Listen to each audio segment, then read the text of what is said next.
Hello students, in today's video we will learn the preparation of P&L appropriation account and partners capital account.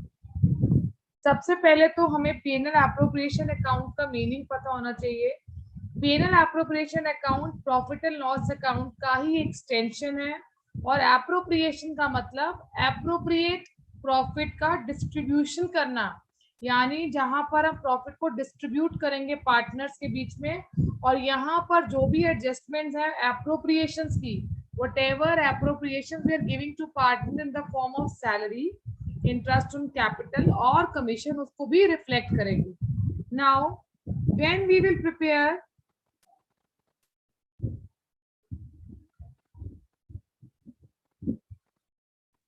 P&L appropriation account, see, rule of nominal account only will be applicable on this.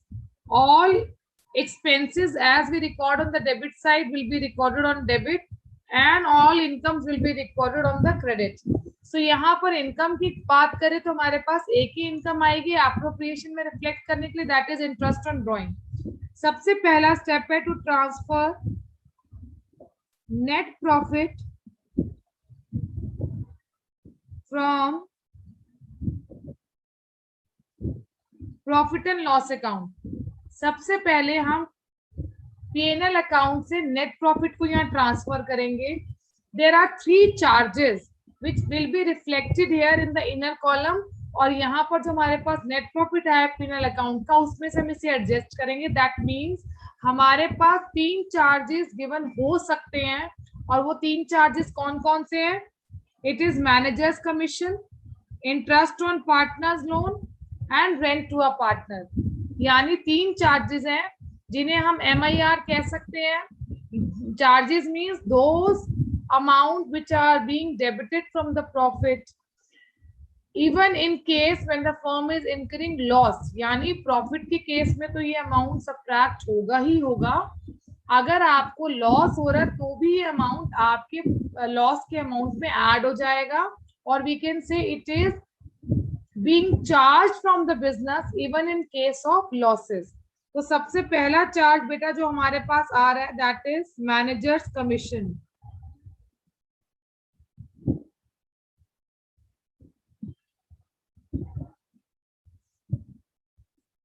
इसे हम subtract करेंगे. Then we have interest on partners loan. अगर मान लेते हैं कि किसी partner ने फर्म को लोन दिया हुआ है तो उस अमाउंट पर फर्म उसे इंटरेस्ट पे करेगी. सिमिलरली अगर पार्टनर ने कोई अकोमोडेशन दी है तो उसके लिए भी पार्टनर को रेंट मिलेगा, rent to a partner. So these amounts will be subtracted from our net profit which is being transferred from P&L account, and these are all charges. That means they will be charged even in case of losses. Business को नुकसान भी हो रहा है तब भी ये amount business में से चार्ज किया जाएगा. जो हमारे पास नेट बैलेंस आएगा that will be reflected on the credit side, and then we will write balance of interest on drawings. Interest on drawing जब पार्टनर पर्सनल यूज के लिए बिजनेस में से अमाउंट ड्रॉ करेगा तो उस ड्रॉइंग के ऊपर बिजनेस इंटरेस्ट चार्ज करेगा पार्टनर से, जो बिजनेस के लिए एक तरह से इनकम है. That is why it will be reflected on the credit side. So let's assume we are having 3 partner. तीनों पार्टनर का इंटरेस्ट ऑन ड्रॉइंग आएगा and that will be reflected on the credit side. अब debit side में क्या आएगा? Debit side में see these are charges which are being charged even in case of losses. Debit side पे बेटा हम record करेंगे एप्रोप्रिएशन. सबसे पहली एप्रोप्रिएशन जो हमारे पास है that is interest on capital. Let's say तीनों पार्टनर्स को इंटरेस्ट दे रहे हैं. सिमिलरली एप्रोप्रिएशन है हमारे पास सैलरी. तीनों पार्टनर्स को सैलरी दे रहे हैं और they are getting commission. So these are the balances that a partner is getting in the form of appropriations. और appropriation partner को तभी मिलेंगी इंटरेस्ट ऑन कैपिटल, सैलरी और कमीशन जब बिजनेस के पास प्रॉफिट होगा। क्या होगा अगर बिजनेस के पास लॉस है? तब ये एप्रोप्रिएशंस नहीं मिलेंगी। तब क्या होगा जब बिजनेस के पास इनसफिशिएंट प्रॉफिट है? इनसफिशिएंट प्रॉफिट के केस में आप इन तीनों का टोटल करके अलग अलग पार्टनर्स का, ए का अलग से आप तीनों अमाउंट को ऐड करेंगे, बी के बैलेंसेस को अलग से ऐड करेंगे और सी के बैलेंसेस को अलग से, और इन्हें ऐड करने के बाद आप इनकी एप्रोप्रिएशंस की रेशियो निकालेंगे और उस रेशियो में जो भी आपका नेट प्रॉफिट आएगा उसे डिस्ट्रीब्यूट कर देंगे। यानी ऐसा नहीं है कि आपके पास नेट प्रॉफिट आया तो सबसे पहले आप आईओसी को एडजस्ट कर देंगे, फिर आपके पास सैलरी और कमीशन के लिए बैलेंस ही नहीं बचा। आप आईओसी, सैलरी और कमीशन तीनों को ऐड करेंगे, तीनों पार्टनर्स के इन तीनों अमाउंट्स को ऐड करके इनकी एक रेशियो कैलकुलेट कर लेंगे और उस रेशियो में आप इस अपने नेट प्रॉफिट को जो है वो डिस्ट्रीब्यूट कर देंगे। ये जो केस मैं आपको बता रही हूँ ये तब होगा जब आपके बिजनेस के पास इनसफिशिएंट प्रॉफिट है। अगर तो सफिशिएंट प्रॉफिट है तब तो कोई प्रॉब्लम ही नहीं है। जैसे मैं यहाँ अज्यूम कर रही हूँ अभी कि हमारे पास सफिशिएंट प्रॉफिट है, हमने ये तीनों एप्रोप्रिएशन दी, आईओसी भी दिया, सैलरी भी दिया और कमीशन भी दिया। लास्ट में बेटा हमारे पास डिविजिबल प्रॉफिट आ जाएगा which we call net profit transfer to capital और करंट अकाउंट। पार्टनर्स को ये मिलेगा या तो उनकी कैपिटल अकाउंट में जाएगा ये बैलेंस अगर कैपिटल्स आर फ्लक्चुएटिंग, या करंट अकाउंट में जाएगा अगर कैपिटल्स आर फिक्स्ड। अब ये फिक्स्ड कैपिटल क्या होती है और फ्लक्चुएटिंग कैपिटल क्या होती है मैं अब आपको आगे बताऊंगी। Now we are giving this profit to all these partner ABC, तीनों को ये अमाउंट मिल जाएगा। We will close our P&L appropriation account. This is how P&L appropriation account is being prepared. एक बार दोबारा से रिट्रीएट कर लेते हैं। सबसे पहले नेट प्रॉफिट को ट्रांसफर करेंगे अपने पीएनएल के बैलेंस में से, मतलब पीएनएल का जो नेट बैलेंस आएगा that is your net profit which will be transferred to P&L appropriation account. अगर कुछ चार्जेस हैं, managers commission, interest on partners loan या रेंट टू अ पार्टनर, उसे भी सब्ट्रैक्ट करेंगे। Then we will get the net profit जिसमें से अब हमें एप्रोप्रिएशंस को एडजस्ट करना है। We will write interest on drawing on the credit side, हमने डेबिट साइड में एप्रोप्रिएशंस लिखी और जब हमने इस क्रेडिट बैलेंस में से अपने इस डेबिट बैलेंस को सब्ट्रैक्ट किया, what we will get, we will get the balance of net profit. I hope it is clear. आगे बढ़ेंगे। अब हमारे पास कैपिटल अकाउंट को मेंटेन करने के बेटा दो वेज हैं। एक है व्हेन कैपिटल्स आर फिक्स्ड, एक है व्हेन कैपिटल्स आर फ्लक्चुएटिंग। बेटा अगर कैपिटल फिक्स्ड है तो अगेन आपको दो अकाउंट मेंटेन करने हैं। एक आप मेंटेन करेंगे कैपिटल अकाउंट और दूसरा आप मेंटेन करेंगे करंट अकाउंट। और अगर आपकी कैपिटल फ्लक्चुएटिंग है then we will maintain only one account which is known as capital account. अब ये अकाउंट कैसे बनेंगे, लेट्स सी। सबसे पहले हम कैपिटल फ्लक्चुएटिंग लेके चल रहे हैं, उस केस में हमें सिर्फ एक ही अकाउंट बनाना है कैपिटल का which is known as capital account only. एक ही लेजर अकाउंट है हमारे पास, पार्टनर लेट्स से हमारे पास है ए बी सी, सबसे पहले बेटा हम रूल्स को रिट्रीएट करते हैं जो हमने 11th क्लास में पढ़े हैं।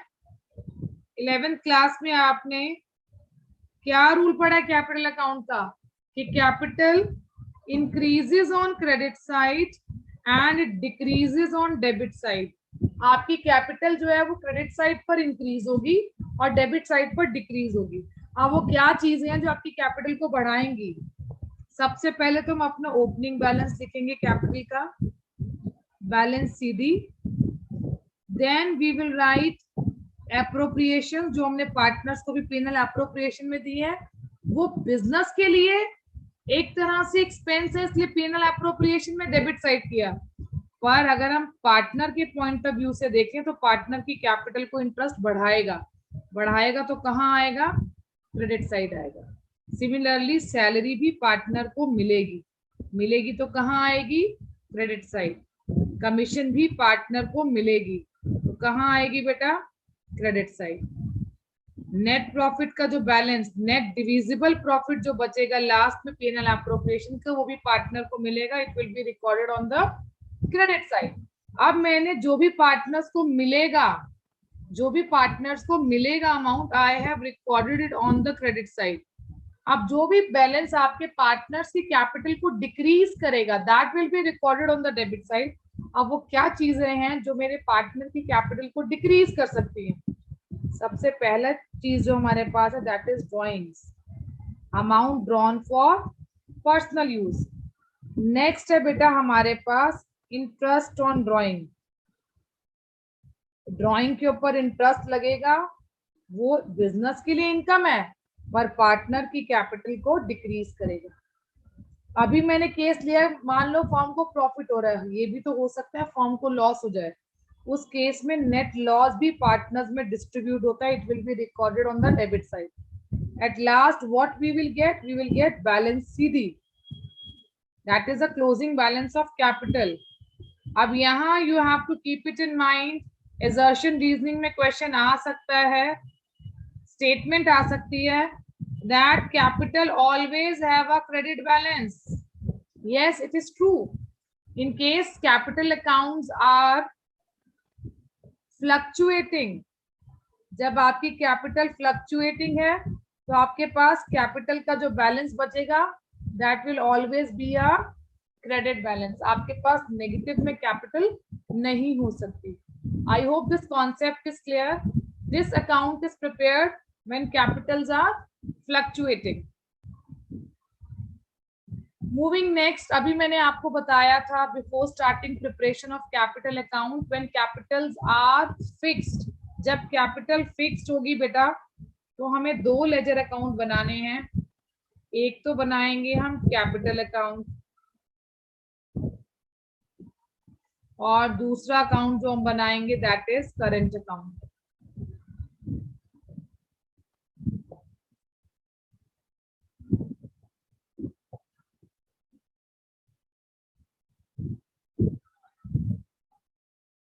सी, अब हम यहाँ पे कैपिटल और करेंट अकाउंट की बात कर रहे हैं, तो क्या रिकॉर्ड होगा कैपिटल अकाउंट में, तीनों पार्टनर्स के अकाउंट में? C, opening balance of capital will always be recorded on the credit side. अब हमारी कैपिटल दो ही केसेस में चेंज हो सकती है व्हेन कैपिटल्स आर फिक्स्ड। अगर हमारी कैपिटल फिक्स्ड है तो हमारा ये अकाउंट दो ही सर्कमस्टांसेस में चेंज हो सकता है इसका balance. One is when there is additional capital,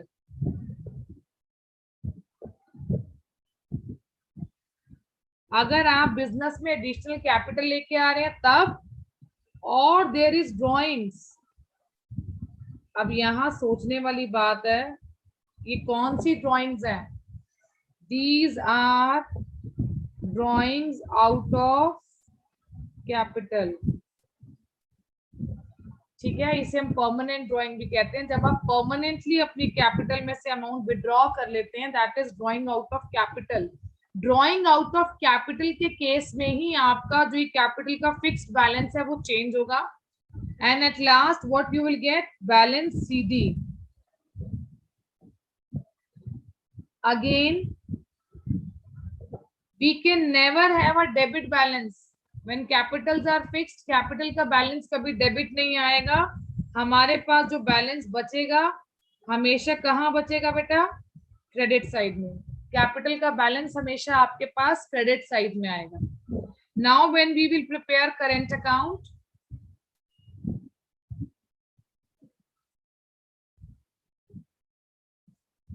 अभी आप सोच रहे होगे पहले वाले पार्ट में हमने सारी एप्रोप्रिएशंस रिकॉर्ड की थी कैपिटल अकाउंट में, अब एप्रोप्रिएशंस कहाँ गई?